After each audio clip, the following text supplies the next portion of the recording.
Thank you, Jasmine, for your great presentation on language barriers. And now I would like to share some ideas with you on how to handle issues with communication about verbal aggressiveness. Verbal aggressiveness is a form of destructive communication that is never acceptable. It is possible to change the way we deal with verbal aggressiveness in the workplace. I have found with my own research that most scholars refer to Dominic Infante, a professor from Kent University, and have followed his guidelines for modifying this type of communication. I personally have dealt with individuals who have used verbal aggressiveness in the workplace, so I understand how destructive this form of communication can be. Today, I would like to highlight 3 different areas that are going to help you with handling verbal aggressiveness in the workplace. Understanding verbal aggressiveness, develop strategies for behavior modification, and finally engage in activities to improve communication. First, I would like to talk to you about understanding the nature of verbal aggressiveness. It is important to understand the types of verbal aggressiveness, such as character attacks, ridicule, teasing, maledictions, which is threatening someone, profanity, and nonverbal aggression, such as rolling your eyes or gritting your teeth. These are all things that we should recognize as verbally aggressive behavior. Then it's important to understand the origins of verbal aggressiveness. Psychopathology, which is mental illness, disdain, social learning, genetics, and an argumentative skill deficiency can all be origins for verbally aggressive behavior. And then I would like to talk to you about the effects of verbal aggressiveness. First, it can create an unsafe and healthy work environment, and it can also damage the other person's self-concept. In a study by Matthew Martin and Carolyn Anderson, they wrote a journal called Argumentativeness and Verbal Aggressiveness. In the study, they quote Dominic Infante by saying, "Verbal aggressiveness is considered a subset of hostility. The intention of a verbally aggressive message is to hurt the other person.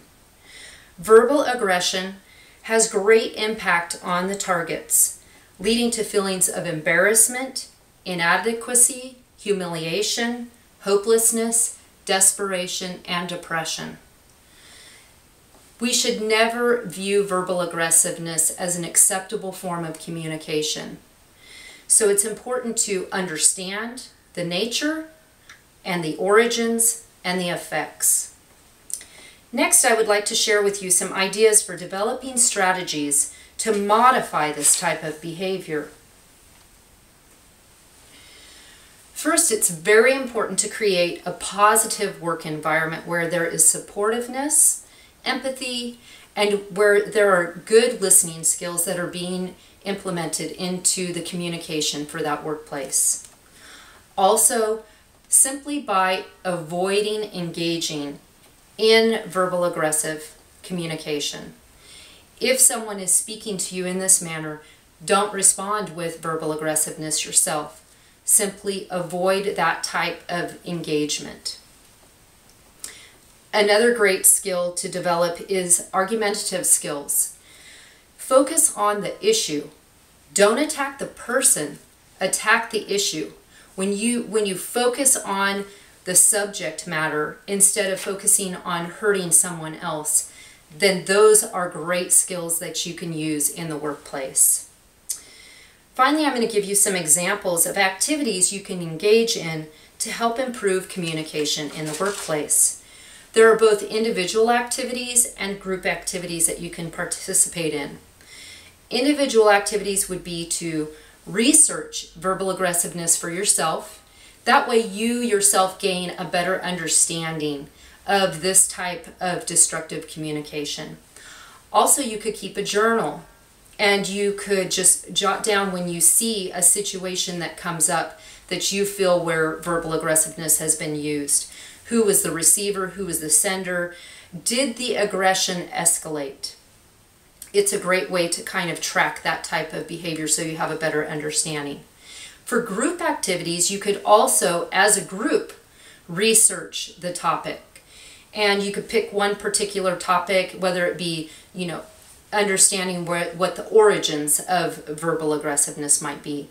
And then you do your own research as a group and you can discuss it.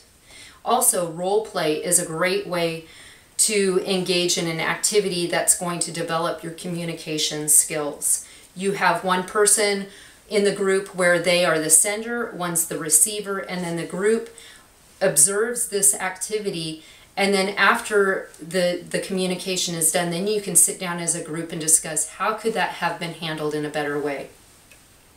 It's very important to be aware of what situations can actually trigger aggressiveness.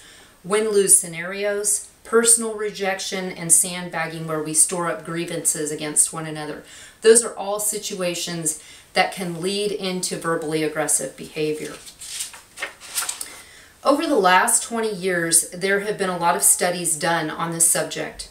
Research has been done to show it is possible to modify the behavior of a person who engages in verbal aggressiveness. Through these studies, it has been established that by understanding the nature of verbal aggressiveness, developing strategies to modify this type of behavior, and finally, engaging in activities to improve communication skills, verbal aggressiveness can be modified. And I appreciate so much you letting us share our ideas with you. And now I would like to introduce Christy Lanningham, and she will be speaking with you today about self-interest over corporate interest. Thank you.